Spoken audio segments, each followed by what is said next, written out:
क्या बात है? बेटा वो कहा कि तोहर बाबूजी मरे के पहले अपना सारा जमीन जायदाद हमरा पास गिरवी रख के 20 लाख रुपया कर्जा ले रहे और वादा कर रहे कि जे फसल हुई तो ओकरा सब बेच बाच के सब कर्जा चुका दे। अब देखा बेटा, अब ना रहल फसल ना रहले तोहर बाबूजी। बिल्कुल सही। जब बासे ना रहल तो बांसुरी कहाँ से बाजी? मने कि जब देवे वाला ही ना रहल तो कर्जा कहाँ से मिली? हमने की कहत, हजूर कहत बड़े। ऐसे बेटा अब तहार पूरा जमीन जायदाद पे हमार मालिकाना हक हो गए। हाँ ई रहल तहर बाबूजी के साइन करल जमीन के कागजात।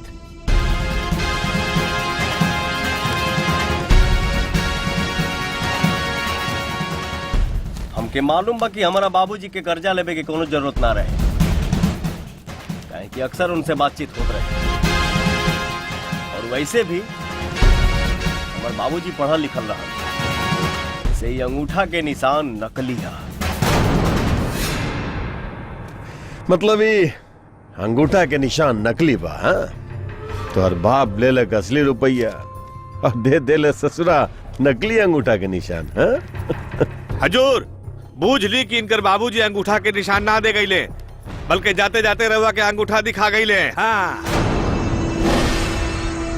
करे तो हर बाप बेईमान रहेगा। एकरा आगे अगर एक शब्द भी हमारा बाबूजी के बारे में बोल ले तो ऐसा हाल करब कि ना उठ पाइबे ना बैठ पाइबे। अरे देखत क्या बारे, मार के कर दे ससुरा के।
जमीन अब ठाकुर साहब के है।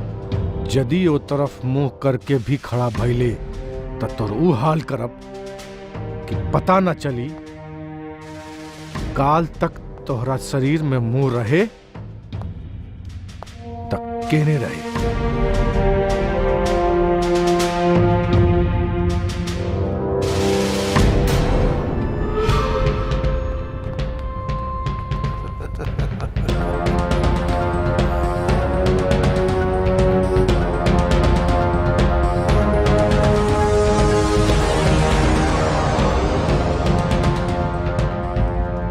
एसपी साहब,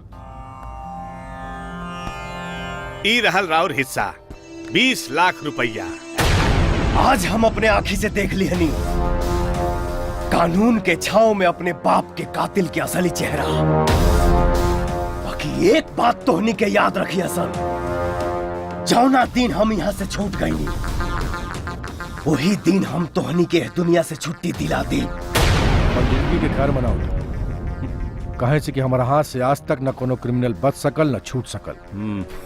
और तोर इनकाउंटर तो ऐसा जगह करेम ना कि पोस्टमार्टम तो दूर, अंतिम संस्कार भी नसीब ना हुई।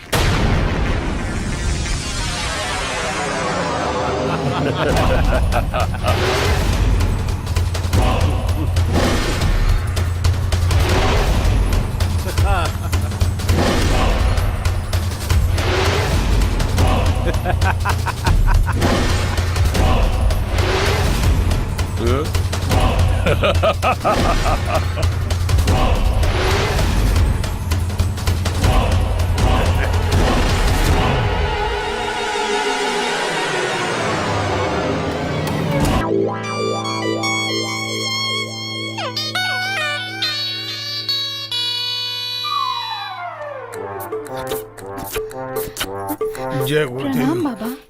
खुशरान। भाग जोगनी हमार प्राण प्यारी। प्राण प्यारी ए? तारा से कहले रही ना कि 40 दिन तक कोनो रोमांटिक रिंगटोन ना बजे के चाहिए। भाग जोगनी हाई बाबा सटिया गइल बा। बाकी तू समझे कोशिश करा, उत्तम संतान कैसे होई यदि तू हमरा के ऊ ना देबू। माने कि उत्तम भोजन। बाबा ये ठीक बोलत बाड़े, उत्तम संतान पावे खातिर उत्तम भोजन जरूरी बा। लुप लुप करता ललटेनवा के जीव कब हटस बाबा की चाटी घिऊ। अपन मेहरी निम्मन होई तब वीरान चाटित मलाई। चुप रह। तू चिंता मत करो भगजोगनी, हमार ई खाइल पियल कबहू बेकार न जाई। काहे कि हमरा सहयोग से तोरा के उत्तम संतान पैदा होगी। तोहार सहयोग से हमार मेहरारू के संतान पैदा हुई। अरे एकर मरद है हम, और ऊ में ऊ करबे तू। माने संतान पैदा करे में सहयोग। देसी मुर्गी का छीलल अंडा। अरे हमारे गुरु लिफिंटिस तिवारी का कहल हो कि प्रसन्न मन से जो आशीर्वाद दे दो तो कछु संभव हो। और जे भगजोगनी जो हमरा के प्रसन्न करी है तो हम इनका के एगो हाई वोल्टेज आशीर्वाद दे। तू धो हो और पूतो भलो। एकरा बाद घवत के घवत पूतो भली है, मतलब औलाद के लाइन। अरिका होशियार खैमा मुसरी के मार।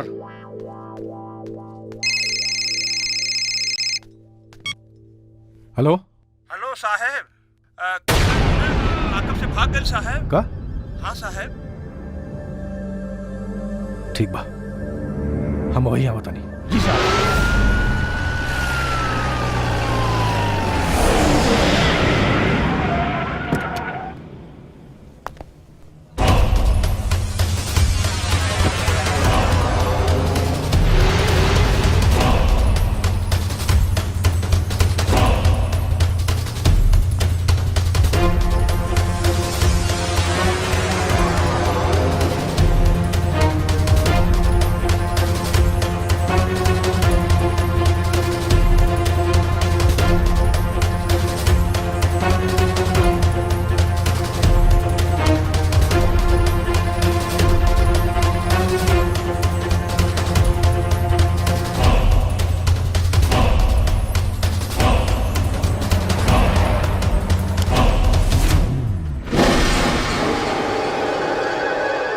You are under arrest. SP साहेब, अगर दोबारा हम के अरेस्ट होके के रही तो लॉकअप ना तुड़ती, खड़ा होके तो हर इंतजार ना करती।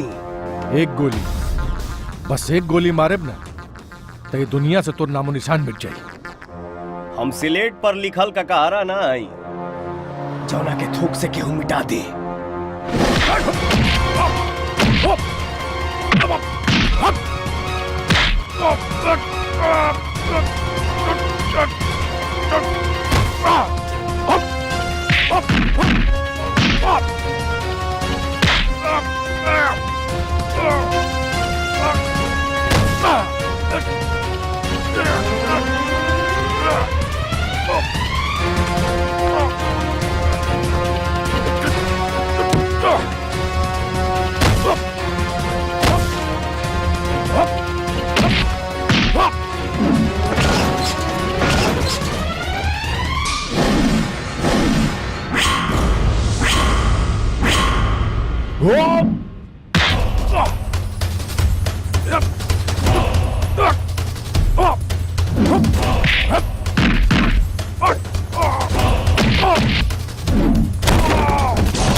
सिस्टर, काबिल एसपी साहब के ऑपरेशन चल रहा अभी।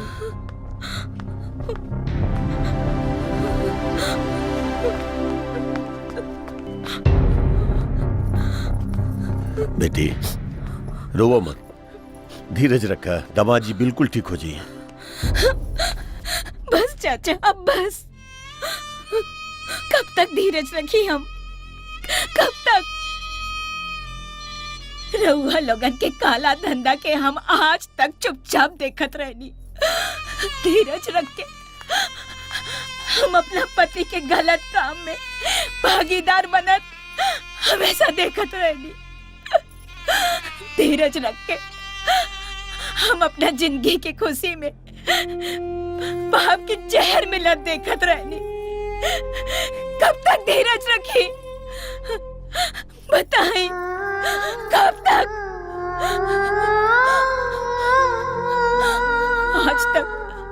आज तक रहुआ लोगन हमरा पति के बहुत गलत इस्तेमाल कर चुकनी, लेकिन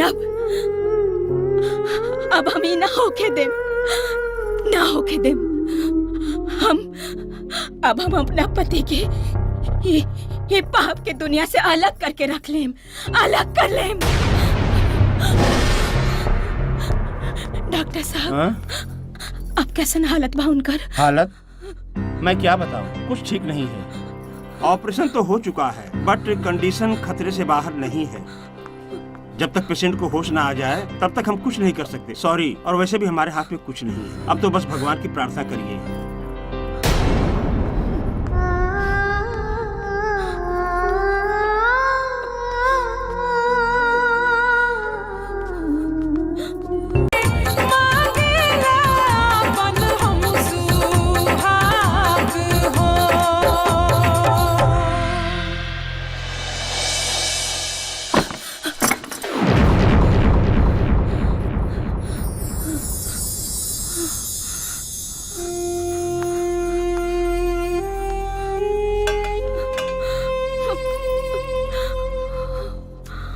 बधाई हो मैडम, आपके पति बिल्कुल ठीक, टोटली खतरे से बाहर हैं। सच कहूँ पहले तो मैं उम्मीद छोड़ चुका था, लेकिन आपने जो सेवा की इनकी दिन रात और भगवान से पल पल दुआ मांगती रही हो, शायद ये उसी का फल है कि आपके पति जिंदा है।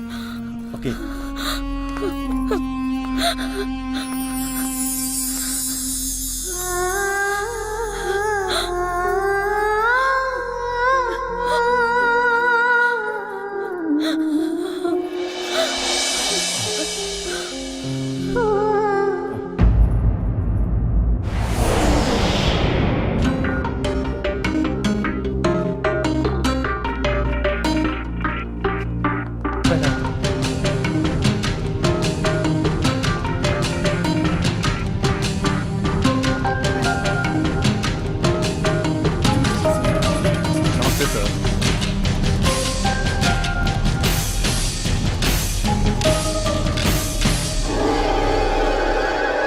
सर।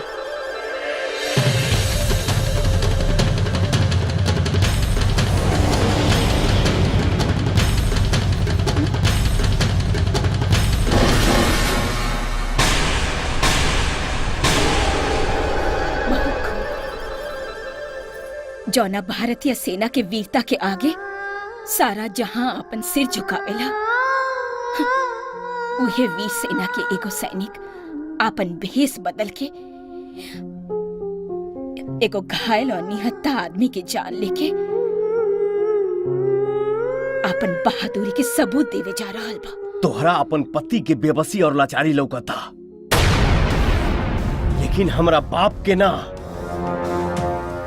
तोहार चाचा और उनकर साथी हमरा बाप के तड़पा तड़पा के मार दिहल लोग, बहन के किडनैप कैले बालो, हमार फसल जरा दिहल लोग, और ई सब में ये तुहार भ्रष्ट पति के भी हाथ बा। इंसाफ के हिसाब से तय करा, मरही के पड़ी। मरे और जिए के हिसाब करे के अधिकार सिर्फ भगवान के हाथ में होला। हमरा जैसन पतिव्रता के हाथ में एको अधिकार जरूर बा, सावित्री बनके यमराज से भी आपन पति के प्राण छीने के अधिकार। हम सामने खड़ा बानी, चलाई गोली, अद्दी आपन बहादुरी के सबूत। देश के सरहद पर जान हथेली में रख के दुश्मन के पराजित करे वाला एगो सैनिक आज यहाँ अपन बहादुरी के सबूत देवे नहीं आई, बल्कि इंसाफ के जंग में जीत खातिर सर पर कफन बांध के निकलल बा। तू एकर इलाज करावा, जल्दी से ठीक करा। जौना दिन ही डॉक्टर के हाथ से ठीक हुई, वही दिन एकर मौत हमरे हाथे हुई। ई हमार वादा बा।